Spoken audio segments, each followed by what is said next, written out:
Howdy, folks. Today we're looking at Cloak and Dagger Volume 1, Number 2 from 1983 in Marvel Comics. The duo's breakthrough miniseries continues as their ongoing premise is further established. Their early appearances in Spectacular Spider-Man had already primed the pump in anticipation of a story fixated on the gritty specifics of street-level crime in urban America. We're only a couple years out from the portrayal of the mean streets of New York in these pages to the widespread success of the Punisher as a solo hero in the middle of the decade, a far less angsty and more direct expression of the same atavistic drive. The dynamic at the center of the duo, at least in their most classic form, resembles Steve Ditko's original Hawk and Dove. Cloak and Dagger's powers compel them forward towards decidedly different expressions of putative justice. Cloak's insatiable darkness, which the story frames as a kind of addiction itself, seeks to consume and destroy the criminals he encounters, whereas Dagger's light both feeds Cloak's addiction and possesses the power to cure other addictions as well. The characters are trapped in a kind of parasitic codependency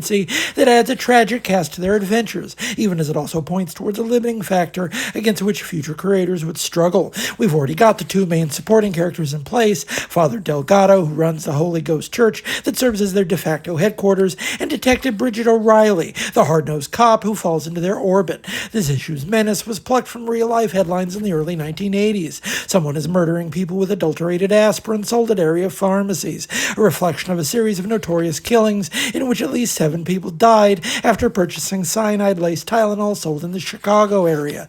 A series of killings, it's worth noting, that have never been solved. Of course, Cloak and Dagger and Detective O'Reilly have no problem getting to the bottom of the crisis in 22 pages. Rick Leonardi's art evolves in leaps and bounds as each page is turned. After the journeyman work of his earliest years, it's Terry Austin that unlocks the gate to his more mature style, and it's that precise transformation that would eventually become so influential, providing the missing link between Michael Golden and Art Adams in the chain of influences that would blossom across the renaissance of late 80s superhero art. If you don't believe me, look at Leonardi and Austin's Cloak in these very pages.